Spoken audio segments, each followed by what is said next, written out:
Mandya ರಣಕಣದಲ್ಲಿ star ನಟರ campaign ಅಬ್ಬರ ಜೋರಾಗಿದೆ. ಪಕ್ಷೇತರ ಅಭ್ಯರ್ಥಿ ಸುಮಲತಾ ಅಂಬರೀಶ್ ಅವರ ಪರವಾಗಿ ಚಾಲೆಂಜಿಂಗ್ ಸ್ಟಾರ್ ದರ್ಶನ್ ಹಾಗೂ ರಾಕಿಂಗ್ ಸ್ಟಾರ್ ಯಶ್ ಭರ್ಜರಿ ಪ್ರಚಾರವನ್ನ ನಡೆಸ್ತಾ ಇದ್ದಾರೆ.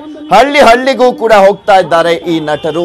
ಈ ನಟರಿಗೆ ಗ್ರಾಮಸ್ಥರುಗಳಿಂದ ಭರ್ಜರಿಯಾದಂತ ರೆಸ್ಪಾನ್ಸ್ ಕೂಡ ಸಿಗ್ತಾ ಇದೆ. ಆ ದೃಶ್ಯಾವಳಿಗಳನ್ನ ಕೂಡ ನೀವು ನೋಡ್ತಾ ಇದ್ದೀರಾ. ನಟರಾದಂತ ಯಶ್ ಹಾಗೂ ದರ್ಶನ್ಗೆ ಸುಮಲತಾ ಅಮ್ಮನಿಗೆ ವೋಟ್ ಹಾಕಿ ಅಂತ ಅವರು ಜನರಲ್ಲಿ ಮನವಿಯನ್ನ ಮಾಡ್ಕೊಳ್ತಾ ಇದ್ದಾರೆ. ಮತ್ತು ಒಂದ್ ಕಡೆ ನಿಖಿಲ್ ಕುಮಾರಸ್ವಾಮಿ ಕೂಡ ಭರ್ಜರಿ ಅಲ್ಲಿ ರೋಡ್ ಶೋವನ್ನ ಮಾಡ್ತಾ ಪ್ರಚಾರವನ್ನ ಮಾಡ್ತಾ ಇರುವಂತದ್ದು. ದರ್ಶನ್ ಹಾಗೂ ಯಶ್ ಹೋದಲ್ಲೆಲ್ಲ ಜನ ಹೂವಿನ ಹಾರವನ್ನ ಹಾಕಿ ಭರ್ಜರಿಯಾಗಿಯೇ ಸ್ವಾಗತಿಸ್ತಾ ಇದ್ದಾರೆ. ಅಲ್ಲಿ ಒಂದು ಸಭೆನೂ ಏರ್ಪಾಡು ಮಾಡಿದ್ದಾರೆ ಅಂತ ಇವತ್ತು ನಮ್ಮ ರವೀಂದ್ರ ಶ್ರೀಕಂಠಯ್ಯನವರು ನನಗೆ ಫೋನ್ ಮಾಡಿ ಹೇಳಿದ್ರು.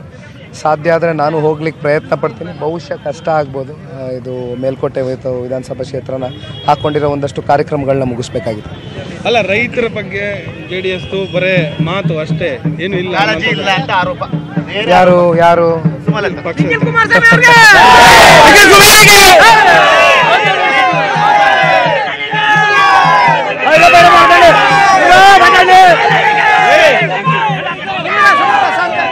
ರೈತರ ಪರವಾಗಿ, ರೈತ ಸಮುದಾಯದ ತಂದೆ ತಾಯಂದ್ರ ಪರವಾಗಿ ದೇವೇಗೌಡರು ಸಾಹೇಬರು ಹಾಗೂ ಕುಮಾರಣ್ಣ ಅವರು ಅವರ ರಾಜಕಾರಣದ ಜೀವನದಲ್ಲಿ ಎಷ್ಟು ವರ್ಷಗಳಿಂದ ರೈತರ ಪರವಾಗಿ ದುಡಿಮೆ ಮಾಡ್ಕೊಂಡು ಬರ್ತಾ ಇದ್ದಾರೆ ಅನ್ನೋದನ್ನ ನಮ್ಮ ರೈತರುಗಳು ಎಲ್ಲರೂ ಗಮನಿಸಿದ್ದಾರೆ. ದಯವಿಟ್ಟು ಪಾಪ ಇವತ್ತು ನಮ್ಮ BJP ಬೆಂಬಲಿತ ಅಭ್ಯರ್ಥಿ ಆದಂಥ ನಮ್ಮ ಸುಮಲತಾ ಅವರು ಬಹಳ ಒಂದು ಹತಾಶೆಯ ಮನೋಭಾವದಿಂದ ಇವತ್ತು ಈ ರೀತಿಯಾದಂಥ ಮಾತುಗಳಾಡ್ತಾ ಇದ್ದಾರೆ. ಇರಲಿ, ಎಲ್ಲಿವರೆಗೂ ಮಾತಾಡ್ತಾರೆ, ಮಾತಾಡಲಿ, ನೋಡೋಣ. 18ನೇ ತಾರೀಕು ಆದ್ಮೇಲೆ ಜನ ತಕ್ಕ ಪಾಠ ಕಳಿಸ್ತಾರೆ. ಬನ್ನಿ. ಮತ್ತೆ ಇನ್ನು IT ನಡೀತಾನೆ ಇದೆ. ಅಂದ್ರೆ ನಿನ್ನೆ ಕೂಡ ಕಾಂಗ್ರೆಸ್ನವ್ರ ಮುಖಂಡರ ಮೇಲೆ, ಮಾಜಿ ಸಚಿವರ ಮೇಲೆ ಇದು ರಾಜಕೀಯವಾಗಿ ಪ್ರೇರಿತವಾದಂಥದ್ದು ಅಂತ ಬಹಳ ಸ್ಪಷ್ಟವಾಗಿ ನಮ್ಮೆಲ್ರಿಗೂ ಕಂಡು ಬರುತ್ತೆ. ಸೊ ಹಾಗಾಗಿ ಜನ ತೀರ್ಮಾನ ತಗೋತಾರೆ. ಬನ್ನಿ, ಎಲ್ಲ ನೋಡ್ತಾ ಇದ್ದಾರೆ. ನೋಡ್ತಾ ಇದ್ದೀವಿ ದೃಶ್ಯಾವಳಿಗಳಲ್ಲಿ ಯಾವ ರೀತಿಯಾದಂತಹ ಭರ್ಜರಿ ಸ್ವಾಗತವನ್ನ ಕೋರಲಾಗ್ತಾ ಇದೆ ನಟ ಚಾಲೆಂಜಿಂಗ್ ಸ್ಟಾರ್ ದರ್ಶನ್ ಅವರಿಗೆ ಅಂತ. ಆಪಲ್ ಸೇಬಿನ ಹಾರವನ್ನ ಹಾಕಿದ್ದಾರೆ ದರ್ಶನ್ ಅವರ ಪ್ರಚಾರದ ಸಂದರ್ಭದಲ್ಲಿ ಅಭಿಮಾನಿಗಳು.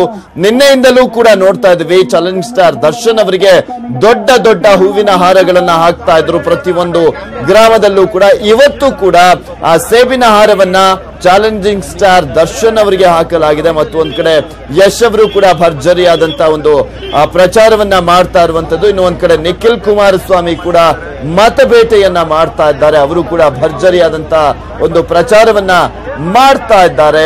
ಇಲ್ಲಿ ಪ್ರಮುಖವಾಗಿ ಒಬ್ಬರ ಹಿಂದೊಬ್ಬರಂತೆ ಇಲ್ಲಿ ಹಠಕ್ಕೆ ಬಿದ್ದವರಂತೆ ಎಲ್ಲರೂ ಕೂಡ ಸ್ವಲ್ಪನೂ ಕೂಡ ಬಿಡುವು ಮಾಡಿಕೊಳ್ಳದೆ ಪ್ರಚಾರವನ್ನ ನಡೆಸ್ತಾ ಇದ್ದಾರೆ. ಮತದಾರರನ್ನ ಸೆಳೆಯುವ ನಿಟ್ಟಿನಲ್ಲಿ ಪೈಪೋಟಿಯನ್ನ ಕೂಡ ಮಾಡ್ತಾ ಇರುವಂತದ್ದು ಸ್ಪಷ್ಟವಾಗಿ ಕಂಡು ಬರ್ತಾ ಇದೆ. ಇನ್ನು ಒಂದ್ ಕಡೆ ನೋಡ್ತಾ ಇದ್ದೀರಾ ಎಲ್ಲಾ ದೃಶ್ಯಾವಳಿಗಳನ್ನ ಯಾವ ರೀತಿಯಾಗಿ ಮಂಡ್ಯದಲ್ಲಿ ಹೈ ವೋಲ್ಟೇಜ್ ಕದನ ಇಲ್ಲಿ ರಂಗೇರಿದೆ ಅನ್ನೋದನ್ನ ಎಲ್ಲ 28 ಕ್ಷೇತ್ರಗಳ ಪೈಕಿ ಮಂಡ್ಯ ಕ್ಷೇತ್ರದ ಚುನಾವಣೆನೆ ಒಂದು, ಮತ್ತೆ ಉಳಿದಿರುವಂತ ಲೋಕಸಭಾ ಕ್ಷೇತ್ರಗಳ ಚುನಾವಣೆನೆ ಒಂದು ಅನ್ನೋ ಲೆಕ್ಕದಲ್ಲಿ ಆಗಿರುವಂತದ್ದು.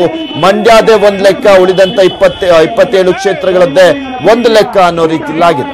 ನಿಮಗೋಸ್ಕರ ನಿಮ್ಮ ಮನೆಯಲ್ಲಿ ವಯಸ್ಸಾದ ತಂದೆ ತಾಯಿ ಕಾಯ್ತಾ ಇರ್ತಾರೆ. ದಯವಿಟ್ಟು